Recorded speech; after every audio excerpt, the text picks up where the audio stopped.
Good afternoon. Sat Sri Akal.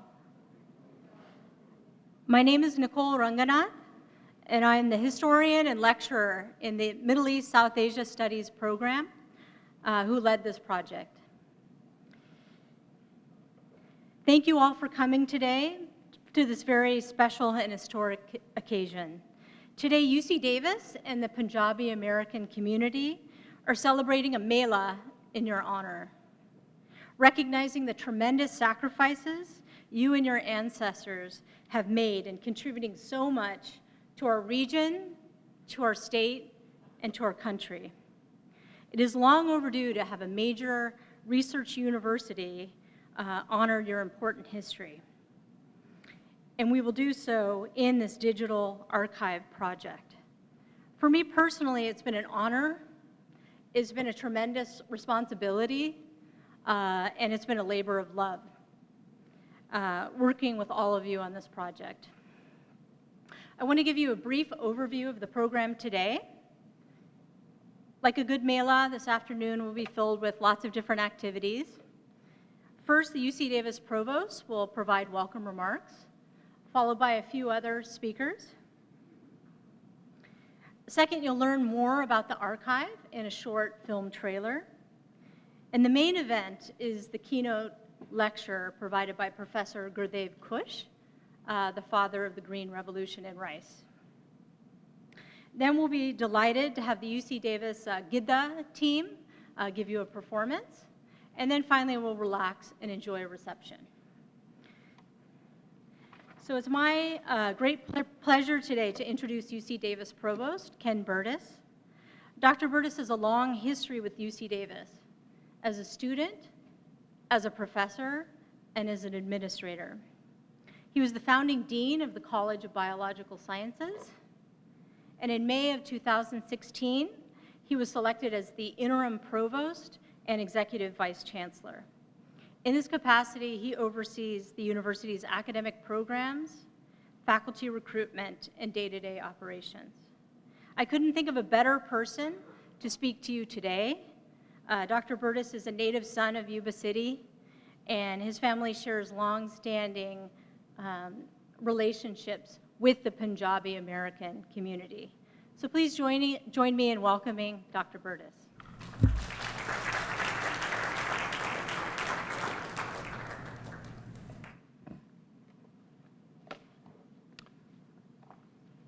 Sat Sri Akal Ji. Thank you very much, Nicole.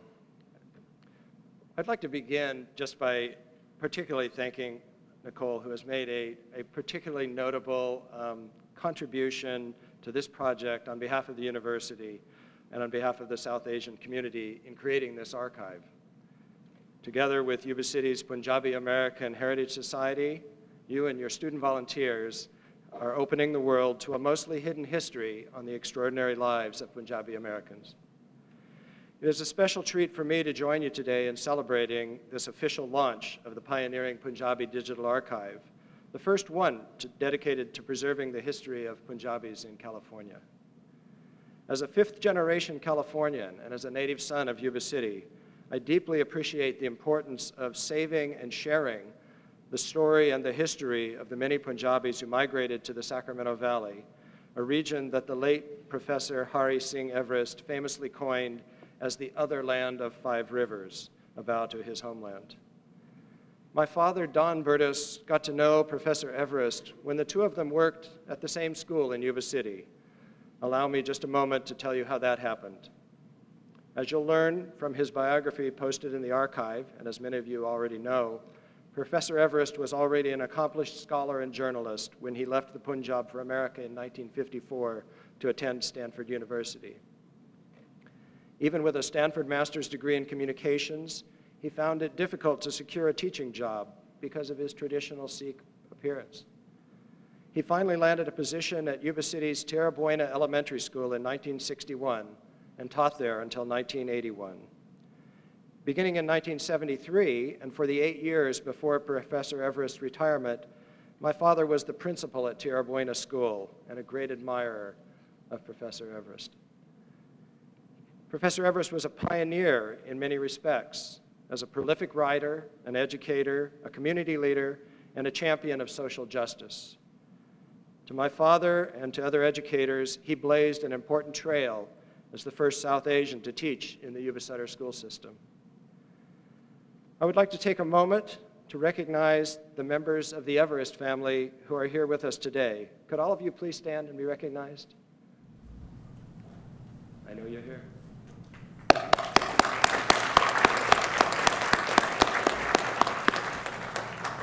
Thank you so much for sharing Professor Everest's wealth of diaries, documents, and photos. With today's launch of the new online archive, these primary historical sources can now be viewed by all the world. I'd also like to point out that there are many other precious historical materials on California's Punjabi pioneers that are kept in family homes and will likely be lost to history unless they are preserved in an archive like the one that we are building here. That is why UC Davis partnered with the Punjabi American Heritage Society to create this collection of primary documents. UC Davis is the right home for them. In fact, one of the earliest accounts of the Punjabi farming presence in the Sacramento Valley came from the diaries and account books of a Davis farmer named George Pierce, Jr. Pierce is best known for having successfully lobbied the Regents to build the University of California's farm school in Davis, then known as Davisville, which became the great University of California at Davis. His lesser-known place in the history of California Punjabis is documented in our new archive. To sum it up, Pierce was one of the largest almond growers in California at the turn of the 20th century, but he had a problem recruiting a steady labor force and maintaining a high quality of work. In 1907, a Punjabi immigrant solved the grower's problem by providing him with a reliable supply of field workers from the Punjab.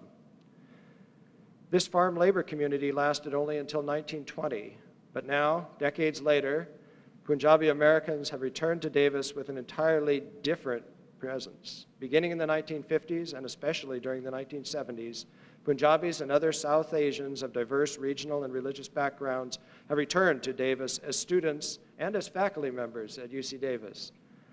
Yuba and Sutter counties have many UC Davis alumni, and several of them are here this afternoon, I suspect. Could I please ask for a show of hands from everyone here who is either a UC Davis alum or who has family members who are UC Davis alumni? Yes, I thought so. We have been blessed to have you and your families with us.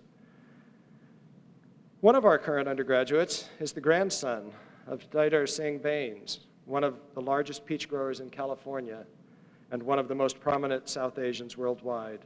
Could the Bains family please stand?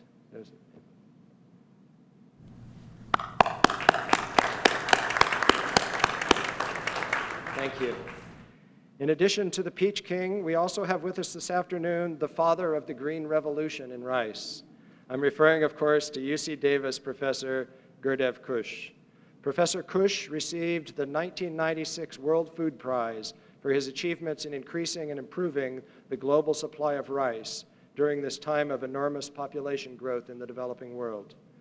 He is a terrific example of the global reach of the Punjabi Americans in the Sacramento Valley who have been leaders in science and in other professions.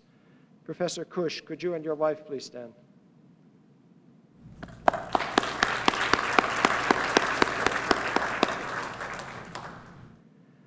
I would now like to recognize Dr. Jasbir Singh Kang. This archive project would not have been possible without his very strong support. Dr. Kang is a medical doctor and a prominent leader in Yuba City's community of Punjabi Americans. He co-founded the Punjabi American Heritage Society and the Punjabi American Festival. His support for the new archive aligns with a long history of fostering cross-cultural understanding and connecting young Punjabi Americans to their cultural heritage. I would like to ask the Kang family to please stand.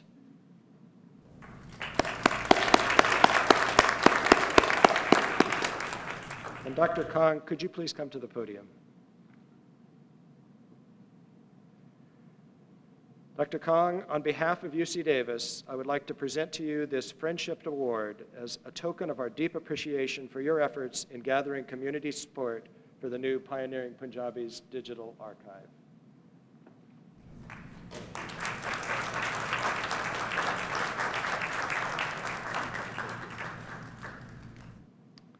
Thank you, Dr. Kong, and thanks to all of you for your show of support this afternoon.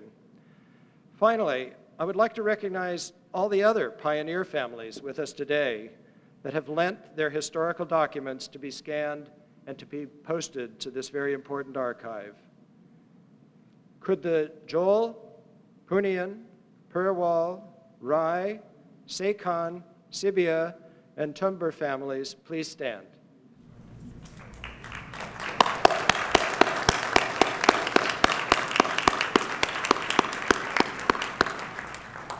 Thank you very much.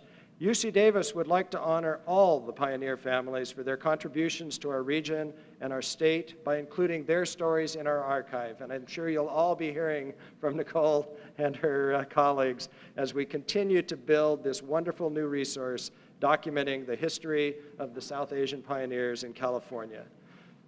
I would like to now turn the podium back over to Nicole and to thank you very much for being here today. This is a very special occasion for UC Davis. Thank you.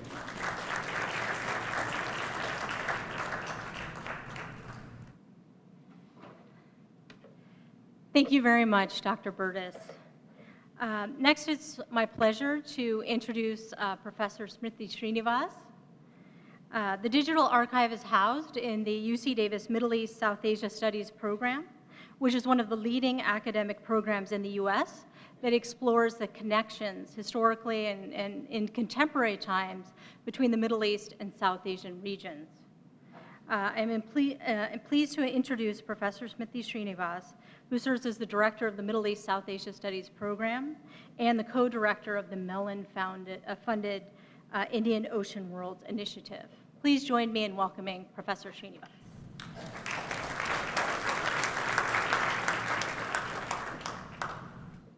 Good afternoon. I'm delighted, absolutely delighted to be here today as the director while this historic digital archive is being launched. This is a very, very important moment for me personally, but also for the Middle East South Asia Studies program at UC Davis. The archive documents the history and the living presence of an extremely vibrant South Asian community in Northern California. You will see a preview of it in a few minutes, and as it reveals, it is a testament to the fortitude and the creativity of the Punjabi South Asian community as they traveled from one home to another, whether it was Fiji or Punjab or South Africa or England to California. We also see evidence of this daily in the many professionals that we meet, in the staff, students, and faculty at UC Davis, in the almonds and peaches that find a way to our table, and in the landscapers and security personnel that we encounter. This archive, a very special one, helps us go beyond the stories, beyond the appearances, to understand more carefully the stories and the persons behind this very significant, generous, service-oriented community in our midst who have prevailed in the face of many difficulties. I obtained my doctorate in sociology at Delhi University and was trained by Professor J.P.S. Oberoi, a Punjabi and a Sikh professor who donned a turban in Delhi for the first time after 1984. Professor Oberoi's father, Mohan Singh Diwana, moved from Lahore to Delhi in 1947. A poet and a writer, Mohan Singh Diwana, that some of you will know, was a foundational figure in Punjabi literary criticism. So I feel very close to the Punjabi community, having grown up and studied with many of them, close to the music, and close to the message of Guru Nanak and Sikhism, which as a scholar of religion, I know was a defining one for religious movements in modern South Asia. So I'm very happy today to personally celebrate the Punjabi community's presence here close to my university. I also want to take a moment to thank our historian and lecturer at the Middle East South Asia Studies program, Nicole Ranganath, who has been the visionary curator of this archive. Really isn't any other project like this in a multimedia digital format She's been able to earn the trust and the partnership of the community, and she has drawn UC Davis and the Punjabi South Asian community together in a meaningful collaboration, which I know will be a model to us for the future. So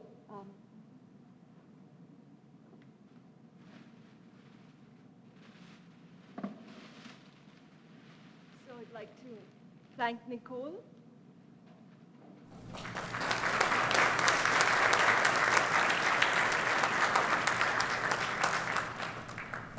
I would also like to acknowledge Ted Sibia, former UC Davis librarian, for spending years gathering research about the South Asian pioneers, some of which has been incorporated into major archival collections at UC Davis, at UC Berkeley, and now here at UC Davis. This is a very important moment for the South Asia Studies in the Middle East South Asia Studies program. The program began in 2002, when, about the time that I moved here to UC Davis as well. We are an academic program with a major and a minor. We teach 5 languages, including Hindi and Urdu, and we offer the students the ability to take over 50 courses on South Asia. The event today reflects our commitment to the students and the academic community, but also to the many diverse South Asian communities here in the Central Valley and in Northern California. The brochure on South Asia by the Borders that you picked up at the entrance reflects this as we engage in a major drive to build and strengthen South Asia studies in all its diverse aspects. The languages, for lectures, for scholarships, for faculty, for conferences, or community-related events that highlight the South Asia region and its people. South Asia is an inclusive term that includes communities of India, Pakistan, Bangladesh, Sri Lanka, Nepal, Bhutan, Afghanistan, and the Maldives, and their overseas communities. The vision in our South Asia Without Borders initiative is thus inclusive as we celebrate the potential, the challenges, the diversity, the creativity in and from the South Asian region. So I invite you all to attend the many wonderful events that we have lined up, all free, scheduled this year at UC Davis and in Sacramento. Next week, for example, Professor Niall Green from UCLA will speak about religious cultures in Bombay and Rangoon in Burma. Later in May, of interest to some of you here would be Inderjeet Kaur, Dr. Inderjeet Kaur on Sikh musical traditions and performance. Thank you all very much for being here this afternoon at this very historic moment.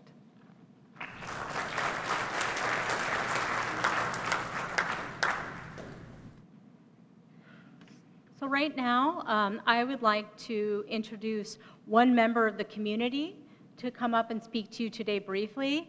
It was very difficult to choose one member of the community because I worked with so many people in this room today, and including until midnight last night with Diljit Bains, and then in the morning beginning at 6 a.m. with Karan Bains. But I've really worked so closely with so many people, but I do want to call out one person, which is Dr. Jasbir Singh Kang, because he was supportive from day one, and he was incredibly generous with his time, his critical feedback, and his support, and gaining the support of a broader community organization. So I would like to, at this time, ask Dr. Kang to please come to the stage and join me in welcoming him.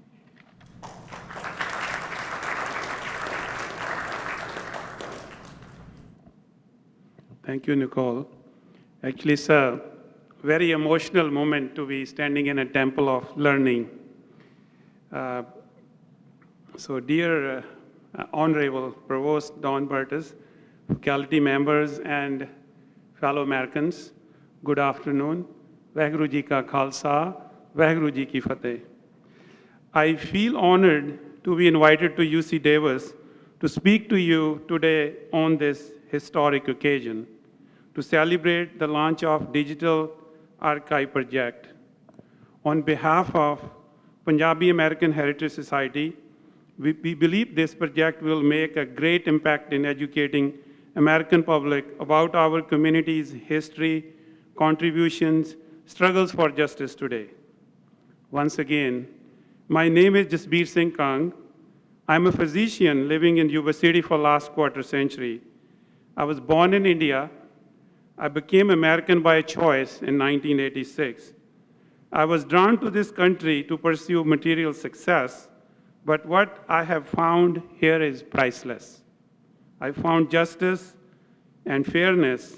I found human dignity. I found tolerance and love. I found generosity of spirit and country that rewards hard work.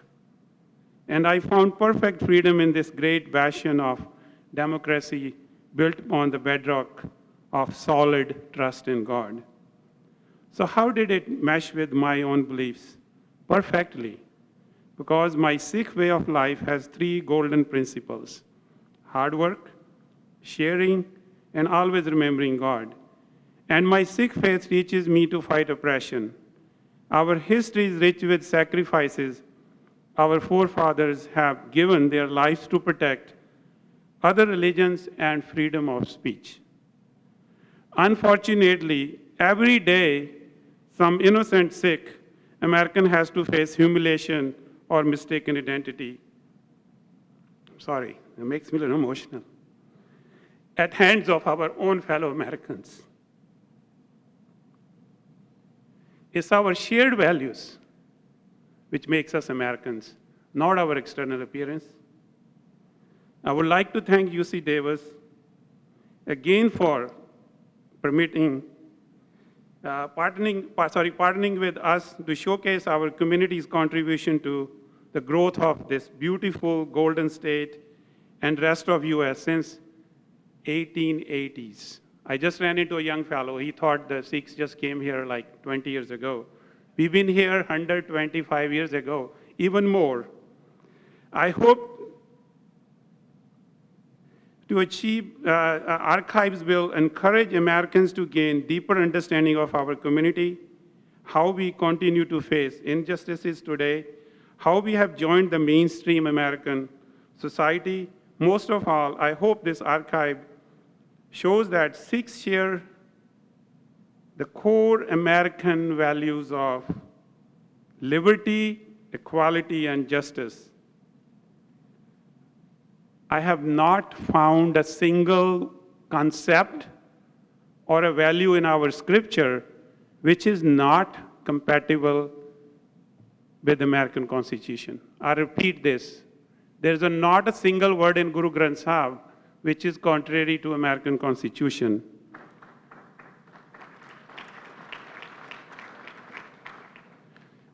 Punjabi American Heritage Society was founded in 1993 with 2 purposes. One was to help our own kids connect with their roots, and second was to make friendship with fellow Americans.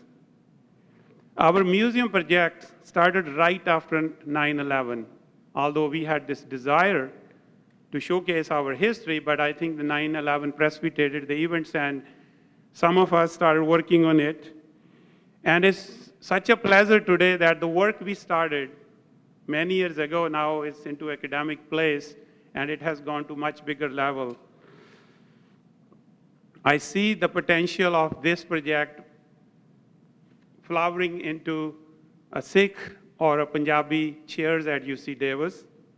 And I think it will only happen if all of you in this room will be willing to contribute generously. I know you are very generous, but honestly, things don't happen without green bills, so your support will be needed. And there are a few people I really like to thank. I'd like to thank Mrs. Sibia, wife of late Mr. Ted Sibia, who's the one who started documenting the journey of pioneers in America. So please give him and her a big round of applause. And I also want to thank you, my museum committee members who spent many, many years of time to get to where we are today. I'd like to recognize Mrs. Devinder Kaur Deol, Mr. Hitpal Deol, Sarvjit Singh Johal, Kulwant Singh Johal, and Mrs. Sidhu, Gurmeet Kaur Sidhu. Please stand up.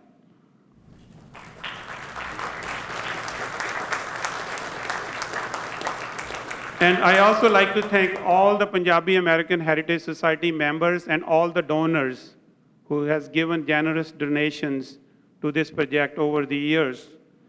For sake of time, I'm sorry I can't mention all the names, but I just want to tell you that we could have not made it to this point without your support and without your generous donations. And I also like to thank my own family for putting up with me.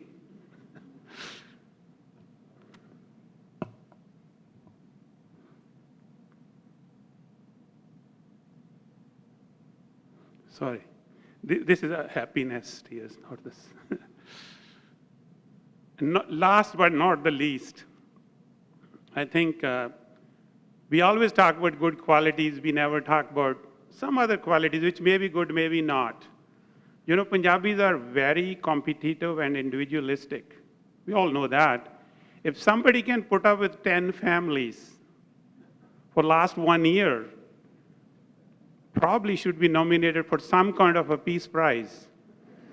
And I think that's Nicole Ranganath. And she has worked.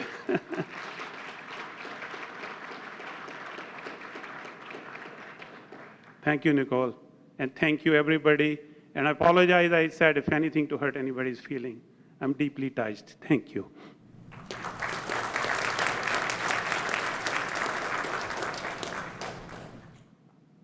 Well, I think it would be a great folly to try to upstage Dr. Kong, so I won't even try. So what I would like to do is show 2 films. I think I'd switch to a different media, and I think these films convey in a dynamic fashion what we're trying to achieve with the archive. And we've gathered, really building on the work of decades that the late Ted Sibia did in going all over the world, and Mrs. Sibia as well, in documenting the history of the Sikh pioneers. All of the work that the Punjabi American Heritage Society has done, all of the work that Didar Singh Bains has done globally on behalf of the Sikh community. So many people have laid the foundation and are now working on this project to create a new, innovative medium. So we gathered over 700 different letters, diaries, video interviews, and put them together in this format that's accessible anywhere in the world. And hopefully the most important thing is that it'll engage young people to learn about this history, because really the history is virtually unknown outside of this community. So I will stop talking, and I'm going to show you a short film trailer that will give you the best sense of what this archive's about.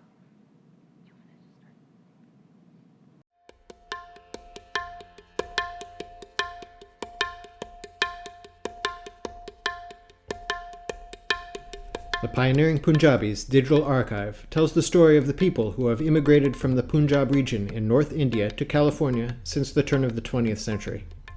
Through over 700 video interviews, speeches, diaries, articles, and photographs, Punjabi Americans share their life stories and contributions to California over the last 120 years. Attracted to the land that reminded them of the fertile, flat fields of the Punjab, the Punjabis first came to the Sacramento Valley to better their economic condition. The Punjab means the land of 5 rivers, and the writer Hari Singh Everest called the Sacramento Valley the other land of 5 rivers. The Punjabis have come not just from their homeland, but also from all over the world to settle in Northern California. The early pioneers faced discrimination. They were denied U.S. citizenship, the right to own land, and the ability to bring their families to the U.S. Many lived as bachelors on farms where they saved their earnings for a better future. When the Punjabi farmers were allowed to become citizens in the late 1940s, they bought land and grew peaches, as well as rice, walnuts, and other crops. The Punjabi farming community flourished, with some farmers becoming the largest peach growers in the state. Punjabi Americans have been trailblazers in many professions since the 1950s, in politics, medicine, and science. In the 1960s, U.S. immigration policy became more open to immigration from Asia, leading to tremendous growth in Punjabi family, community, and religious life in California. It is important to save and share the rich history of the South Asian pioneers in California.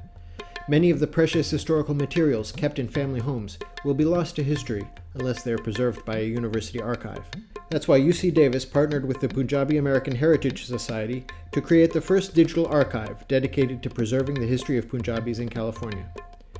The quality of our digital images exceeds the Library of Congress standards, thus ensuring their long-term preservation value. The wide array of video, audio, and print materials can be searched and accessed from anywhere in the world. The archive gives a wealth of information about the extraordinary lives of Punjabi Americans like Hari Singh Everest, a writer, community leader, and the first teacher of South Asian heritage in Yuba City. We've digitized over 500 of Professor Everest's articles, short stories, poetry, and letters. Professor Everest wrote poignant descriptions of his personal journey over the course of 56 years, from the day he left the Punjab in 1954 for America. So far, we have preserved 2 years of his diaries. These diaries are significant new primary sources in American history. We've also uncovered the history of Punjabi pioneers in Davis. George Pierce Jr. is best known for successfully lobbying to build the University of California's farm school in Davis, but he also wrote what is likely the first reference to Punjabi farm workers in California in his diary on May 4, 1907. We've created in-depth video interviews with some of the most influential Punjabi Americans in the Sacramento Valley.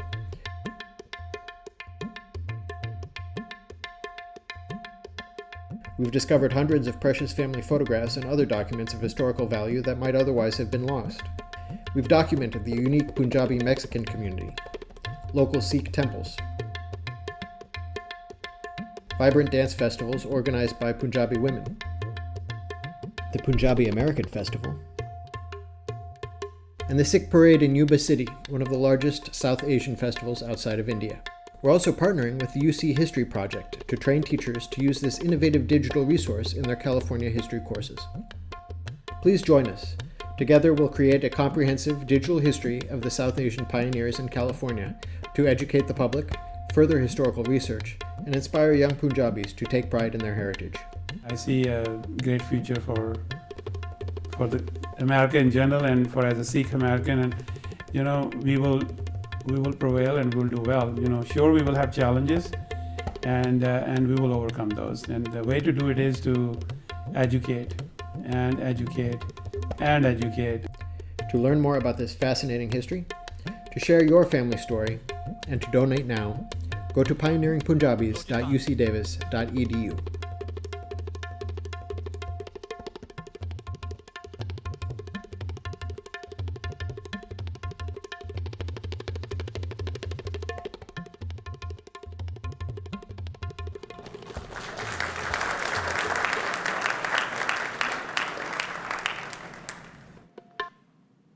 So I'd like to introduce one other short film before we get to our keynote lecture and our dance performance and our reception. And that is, I want to point out a significant aspect of the archive, which is we're not just documenting social injustices that occurred 100 years ago, but we're really connecting the experiences and the fight for justice all the way from the beginning when Punjabi pioneers arrived in California, which continues, sadly, all the way to the present. And just the other day, a Sikh American man was beaten severely in Richmond, California. It's happening all around us.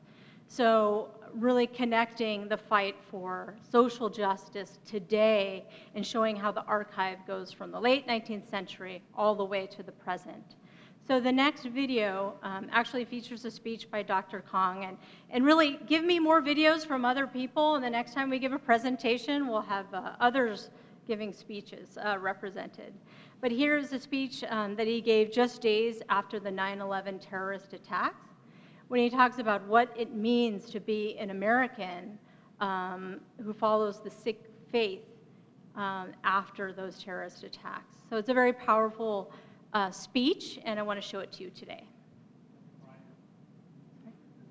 And I also want to thank Dr. Bajwa for contributing so much to this speech. Thank you. Dear fellow Americans, good afternoon. Vaheguru Ji Ka Khalsa, Vaheguru Ji Ki Fateh. Actually, most of the things have been said, but I like to re-emphasize because those things are very important. We are not politicians, or we are just ordinary Americans, and I think it's very important that we reinforce the same message we have heard again and again. I'm American by choice. I was not born here. Before I came here, I had read about America. President Abraham Lincoln, John F. Kennedy still are heroes to me. I had read about America's fight against injustice and oppression. I had read about the Civil War, where brothers had fought against brothers to end slavery. 15 years ago, I came to this land of opportunity, drawn to this country perhaps by material success and wealth, plus human rights problems in India. But what I have found instead is priceless. I found justice, fairness, I found human dignity, I found tolerance and love. I found generosity of spirit, a country that rewards hard work.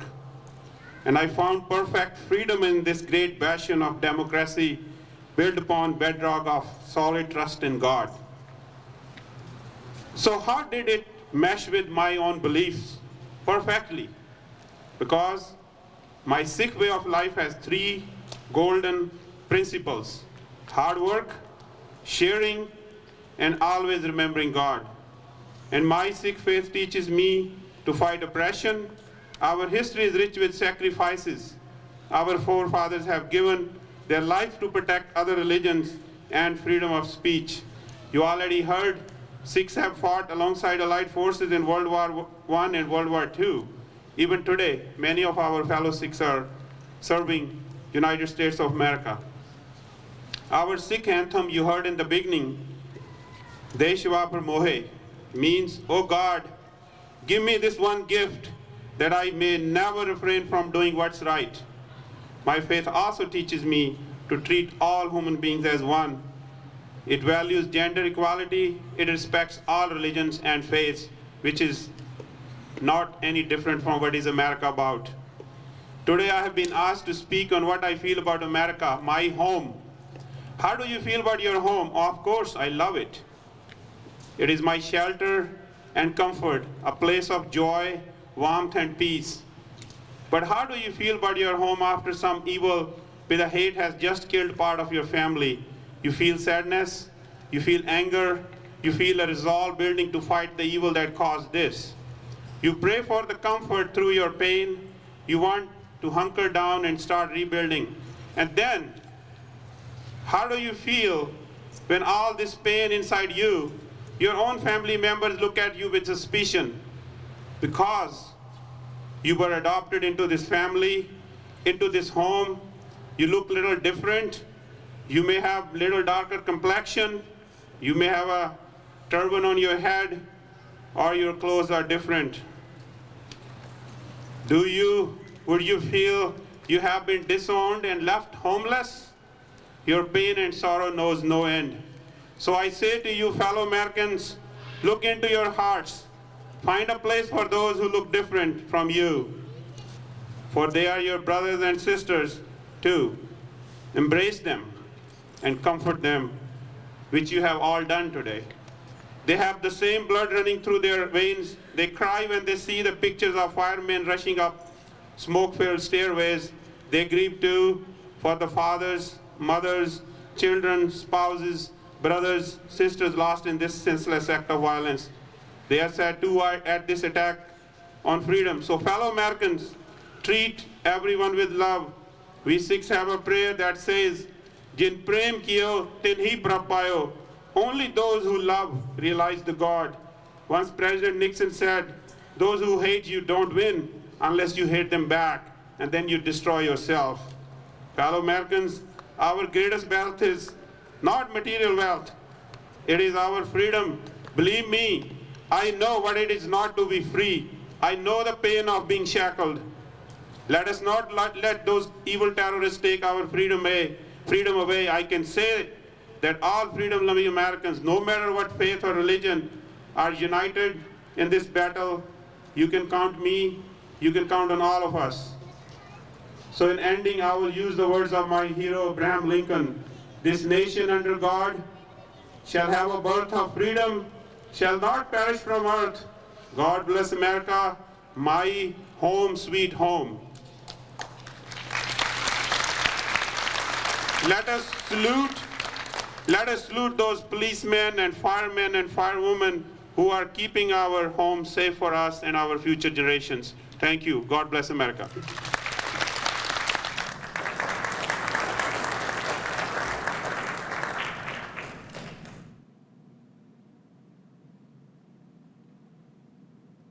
It is an honor for me to introduce Professor Gurdev Khush, who will deliver the keynote talk today about his global rice breeding research and training program across the world.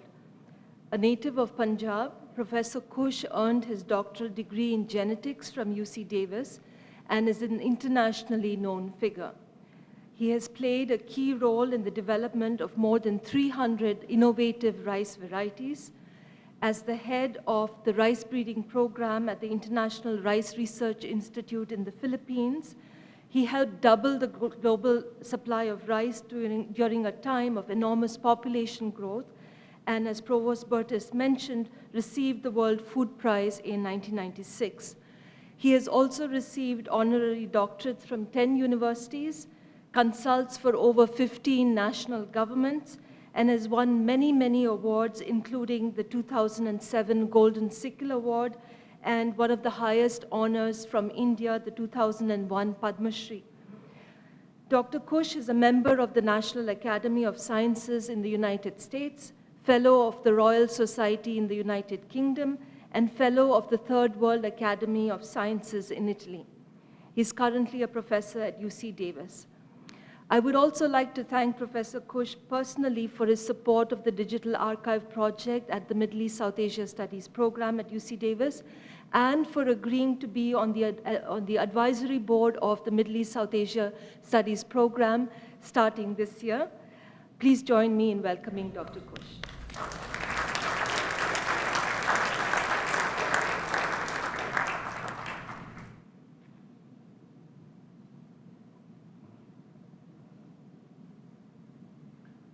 Dr. Ken Burtis,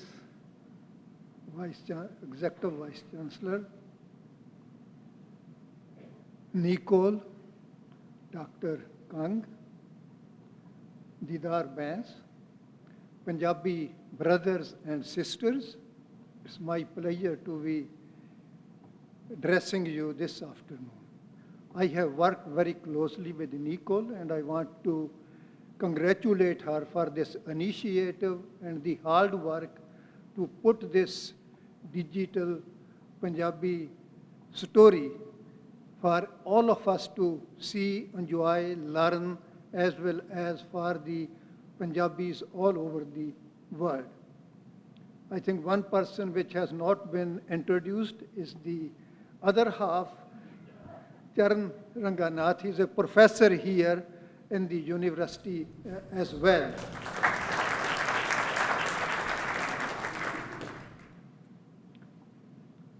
You know, everybody who is born on this earth has the birthright to food.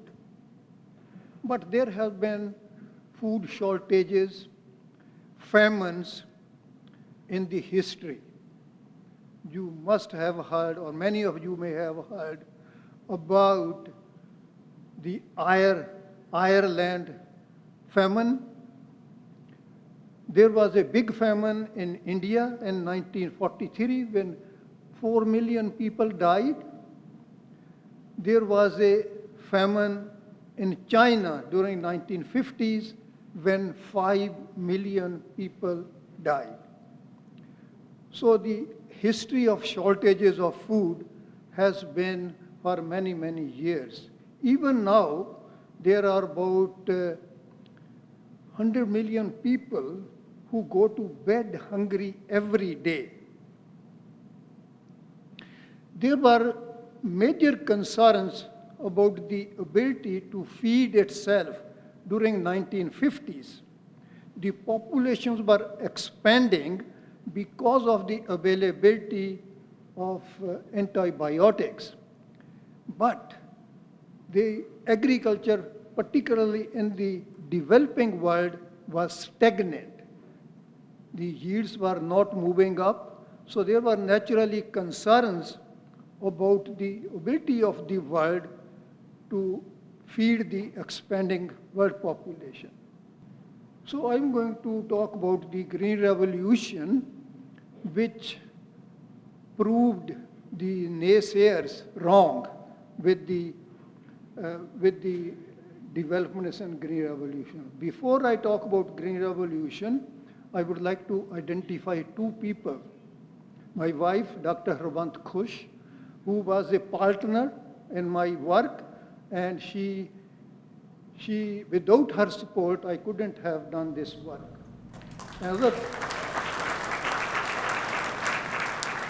This was a collaborative effort. This was a team effort. There were people, scientists, working on from 22 countries. And I am very happy to note one of my colleagues who worked with us very closely is sitting there, Dr. Datta. Could you please stand up, Dr. S.K. Datta?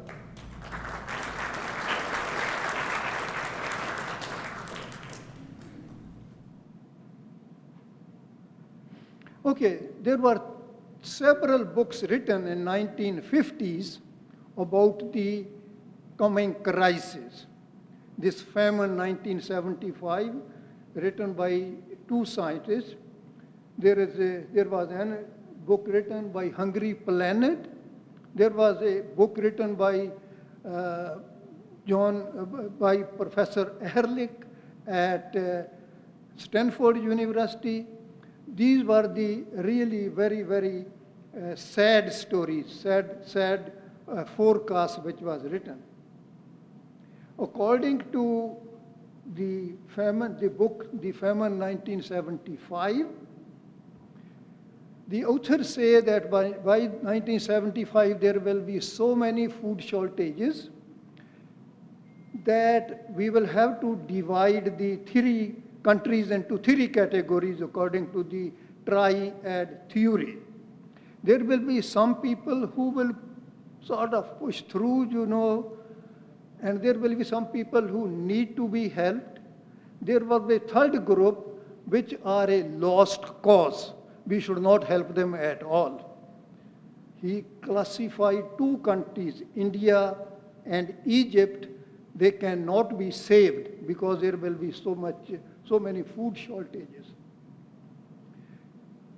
India was importing 10 million tons of food grains during 1950s and 1960s, 10 million tons.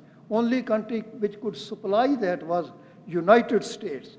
Few amounts from Canada and Australia, but United States was the only. So the wheat was available. There was no rice available at that time. But those things did not happen. India is now exporting 10 million tons of food grains to the other countries.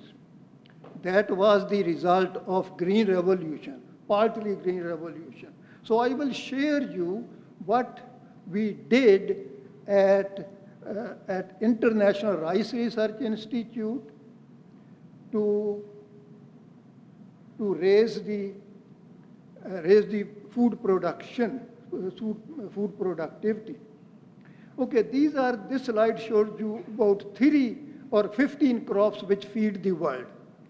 Out of those, 3 are most important: maize, wheat, and rice.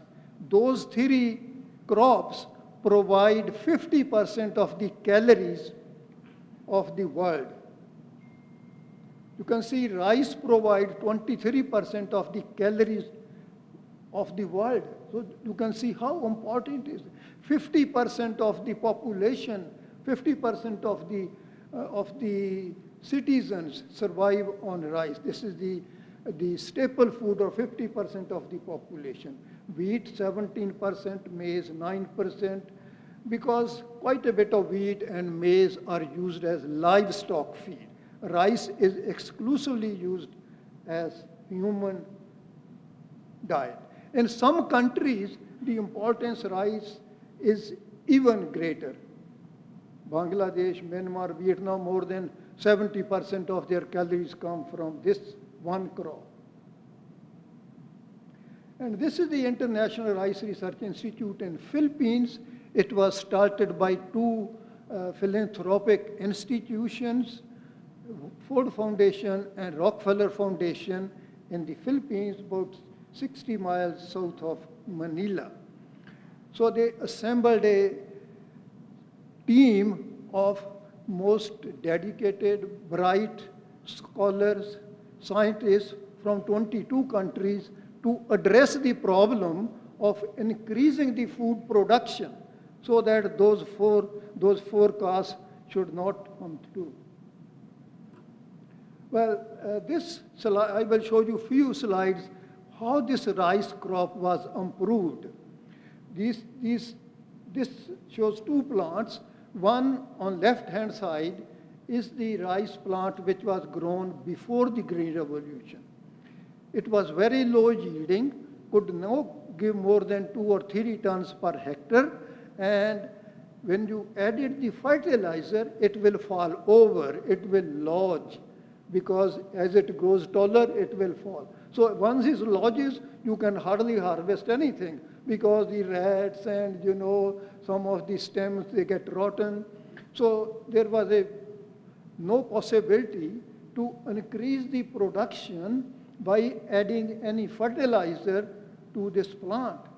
But there was a new plant type which came, which is called the Green Revolution rice, which is a short stature you see on your right-hand side, and it can give up to 8 or 9 tons per hectare as compared to 2 or 3 tons with the taller rice. And this shows the two types of rices, the conventional rice and the improved. I don't want to go into the details why there are differences in their yield potential. One, of course, is the lodging resistance, and other is responsiveness to the fertilizer. This slide was prepared by my colleague who is sitting here. If you take the old type of rice, which we call peta, if you add the fertilizer, its yield actually goes down rather than going up. Then there is the IR8, you add the fertilizer, the yield continues to go up. So you can get 9 or 10 tons with this new type of rice. With the older one, you could not go more than 2 or 3 tons. Then another thing which we did was to reduce the growth duration of the rice varieties. Most of the rice varieties which were grown before the Green Revolution, they took 100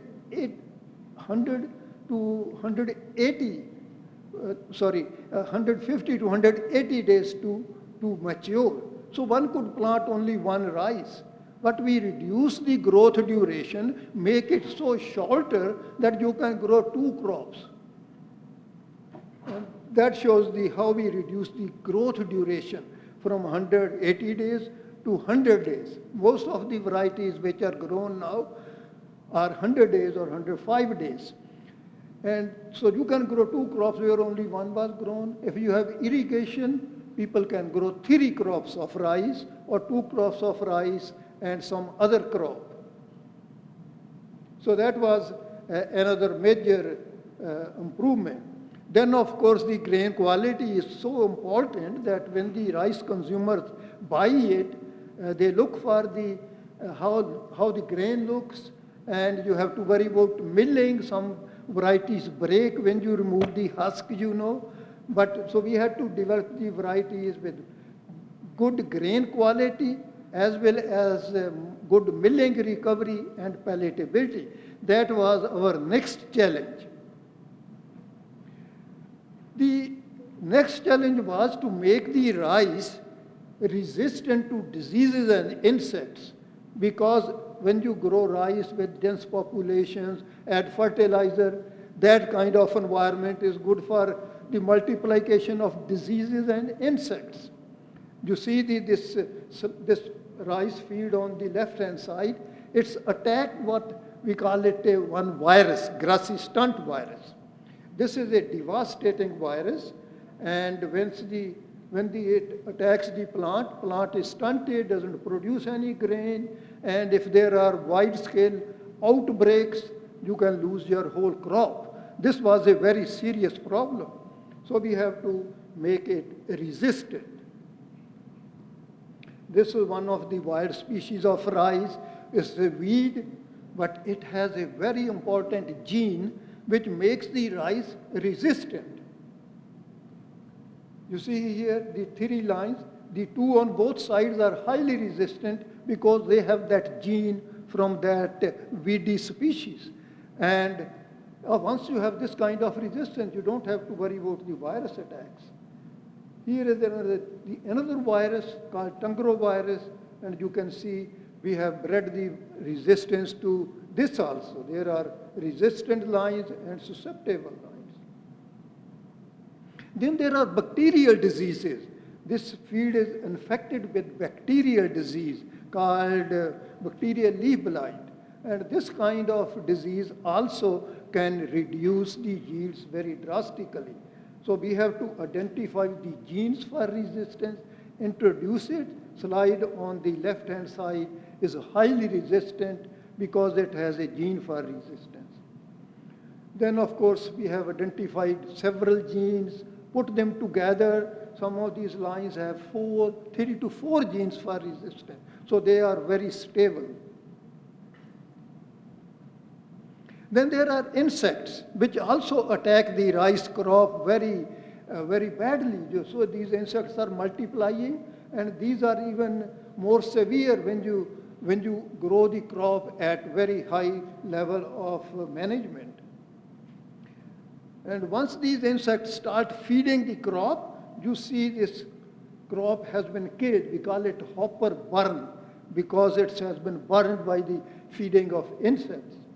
So we identify the genes for resistance to this insect. You see the plants which are growing, they are resistant. The ones which are susceptible, these have been killed because we can grow the insects in the insectary, grow the plants in the trays, infest them, and select out which plants are resistant. Then put them into the new varieties. Here you can see the variety on the left is resistant, on the right has been killed because it's not resistant. You can see this is a slide from Vietnam, and the variety which is resistant is growing back, susceptible in front. You can see how worried these farmers are. So the important thing is not depend on resistance to one disease or one insect, put it all together into the same variety so that you can grow it anywhere and it will not be damaged by diseases or insects. You can see these two varieties, IR 36 and 42 on the right-hand side are highly resistant to many diseases and insects, and you can see on the other side which are susceptible. So this is the value of this multiple resistance. Then there are problems what we call abiotic stresses. Stresses like drought, like too much water, which can destroy the crop as well. This is a field which was underwater because of flooding, and it was the flood water was there for 2 weeks. Rice is gone. But there are varieties we selected which can be underwater for 2 weeks. They will still survive.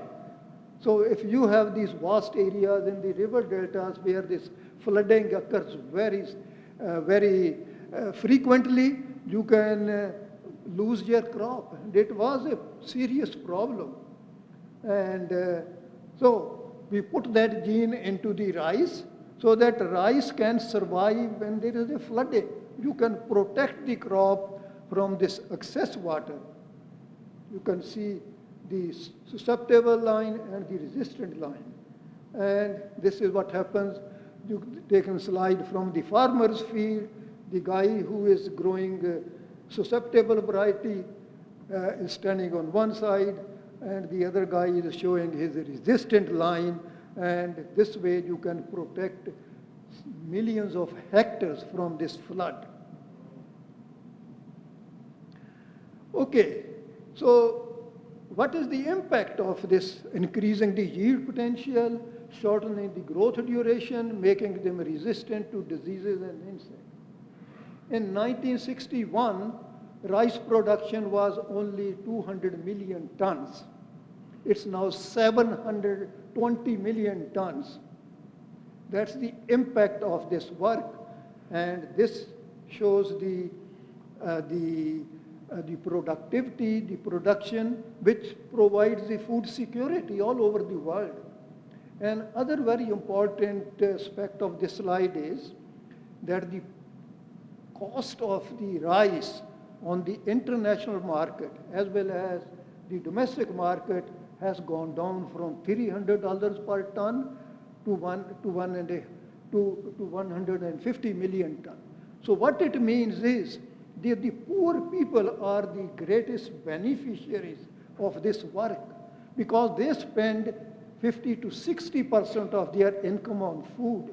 Once the food is cheap, it helps the society. And when everybody is happy, there are no demonstrations, no problems, and the governments can invest into the development. So this development which has happened in Asia is one of the results of food security and food stability. In addition, when you have this high production, there is a more generation of more employment. So it reduces the unemployment because when you are harvesting 2 tons from a field as compared to 5 or 6 or 7 tons, creates more employment. It reduces the unemployment. It also provides the opportunity for more children to go to school because the people have more income, then you get the more opportunity for the parents to send the children to the schools. This slide shows the availability of food or the calories between 1965 and 1980. It's estimated by FAO that after the Green Revolution, availability of calories is 24% more than it was before the Green Revolution. And there is this big impact on environmental sustainability. If we were growing rice at the yield levels of 1960, for feeding the present population, we will need this additional land area saved. And it's estimated that India will need 2 times more land and China 3 times more land to feed their populations if there was no Green Revolution. That, of course, means you will destroy your forests, your wetlands, your pastures, and so this is a big benefit for the environmental sustainability. The poverty alleviation, the impact of Green Revolution on poverty alleviation has been really tremendous. In the 1970s, 50% of the population was poor. It has been continuously declining. 1990, 37.1% of the people were poor. In 2015, 12.8% of the people are poor, and it's estimated by 2030, only about 4% of the people will be poor. So that's the impact on poverty alleviation all over the world. I'm sure there are some Dr. Kang is here. They are very concerned about the nutritional aspects of the foods. And vitamin A deficiency is one of the very serious problems. And there has been a work going on, which is still going on, to develop the rice which has beta carotene. Beta carotene is converted into vitamin A in the human system, and so this rice has beta carotene. And when this becomes available, it will help the poor people to solve that vitamin A deficiency problem. Iron deficiency is another very serious problem, and several rice varieties have been identified which have higher level of iron, double the amount. And this is the sort of a 1980-90 prevalence of iron deficiency. It's a very serious problem amongst the children and lactating mothers. And there are rice varieties, you can see the controls, and some have double the amount of iron. I think I'm going to stop there, and thank you for your attention. All this work to keep this rice bowl full for everybody. Thank you very much.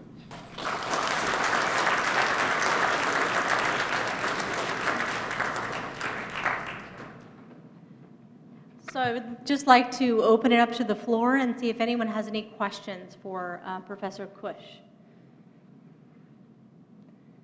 Yes, we have a question. Dr. Kush, while it's admirable the rice production has increased, but as we enter a population of 9 billion by 2050, are there any varieties being developed to use less water? Because even though I'm partly attached to farming, I see how in my childhood we've gone from an environment filled with water, especially with dew, to a much drier environment. And is there enough land to sustain this as our climate changes? You know, with the present technology, of course, we have sufficient food, but everybody is concerned how much we will need by 2050. I guess that's the easiest to guess about. And there are programs on increasing the yield potential. I could give a talk, one seminar on that, how to do that. And so that work is going on. And it's estimated we have to produce 10 million tons more rice every year. That would come for increasing the yield potential. So we have what we call yield cap. Although we have the potential of 10 tons per hectare, but the average production now is 5 tons per hectare all over the world, 5 tons. Can we close that yield gap, raise the average to 7 or 8 tons? That can be done by better management, reducing the losses, good agronomy. And that's, so I am very hopeful that by 2050 we will be able to produce enough rice to feed the world. And hopefully by 2050 the world population will stabilize.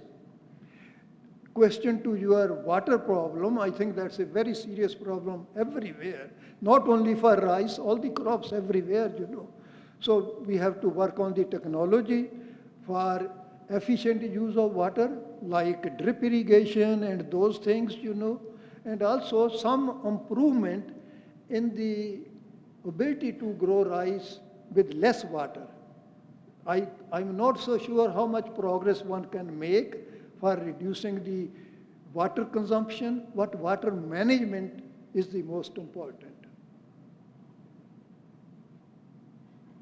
Thank you. Thank you so much, Professor Kush.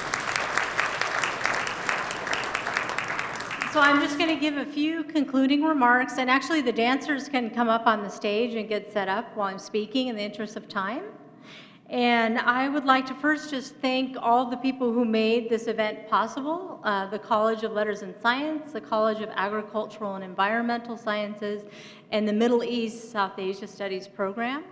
I'd also like to thank Gurjeet Mann and Gurjot Singh and all the other people who helped, and Geeth and Neelima help organize the event today.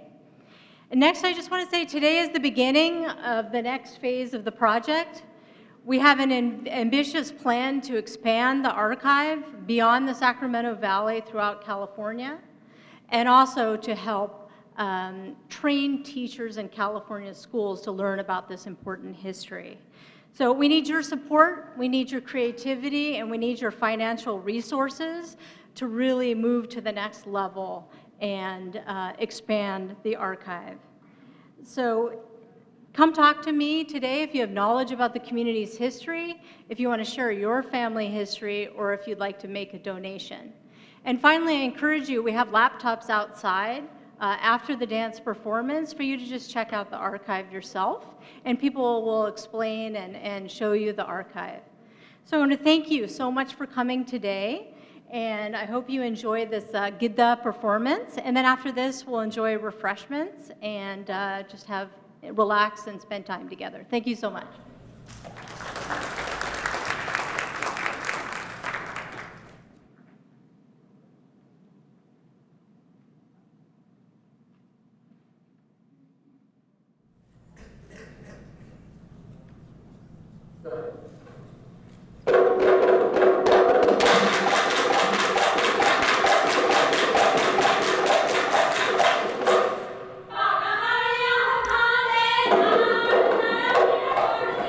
Maria,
was fantastic. So that concludes the formal part of our program.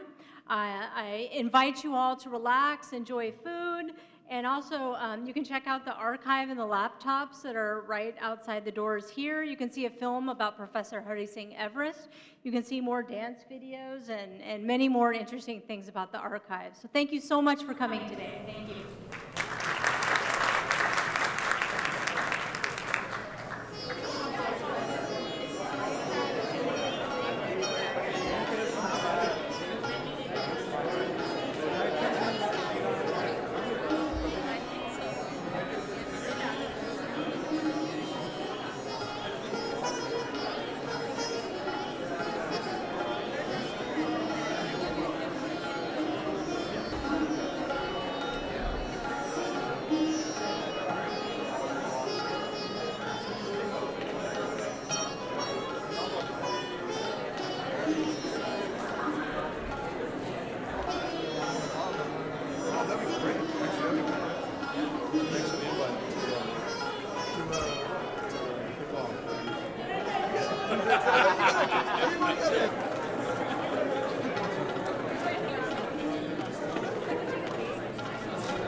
Good afternoon. 5 minutes.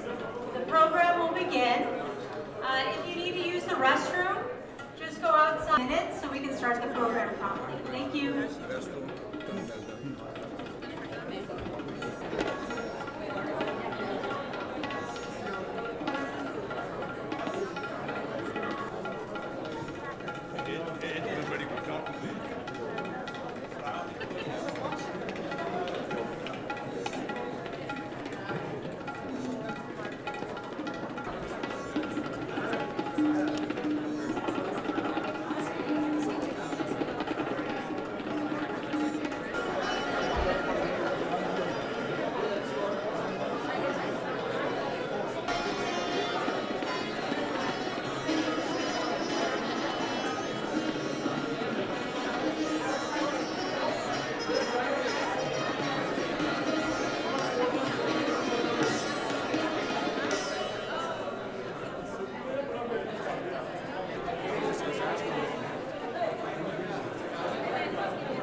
That still doesn't,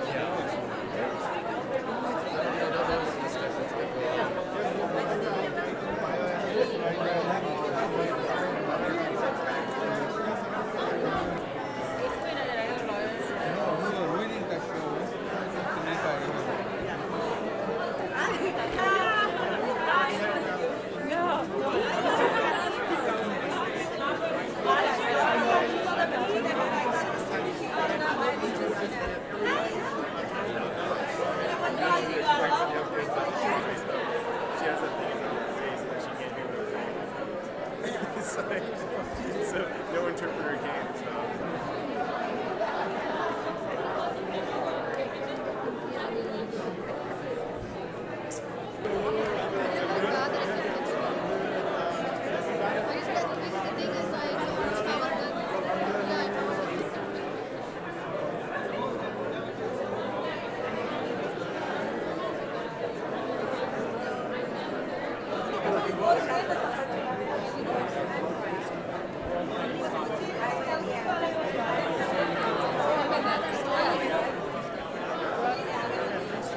Yeah.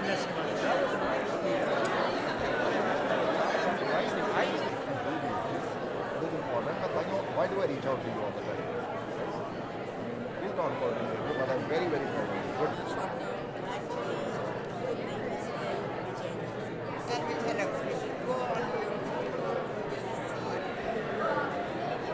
Okay? Do I look cute?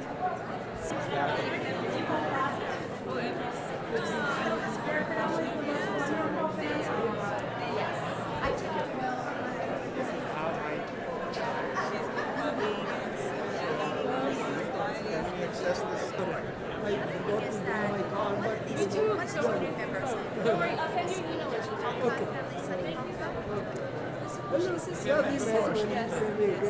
Welcome to our advisory board. I'm so happy that you're joining us.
She came all the way there. She won't talk of anything else in the last several months. That was really good. You know, he's one of Today is the launch of the UC Davis Pioneering Punjabis Digital Archive Project.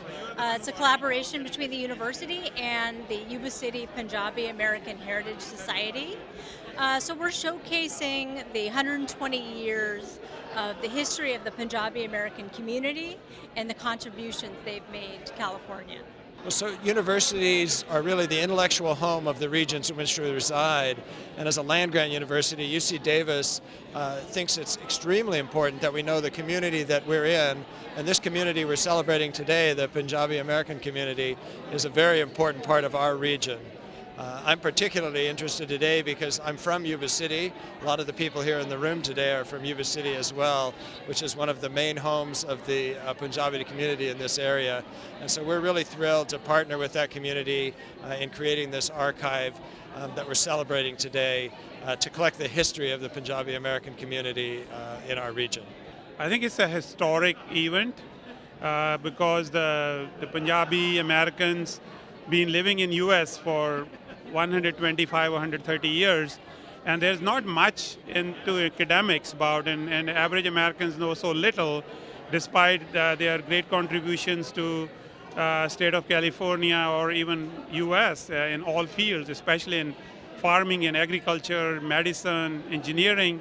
So I think that by having this archive, this will help educate mainstream American community about who the Punjabi Americans, especially the Sikhs, are.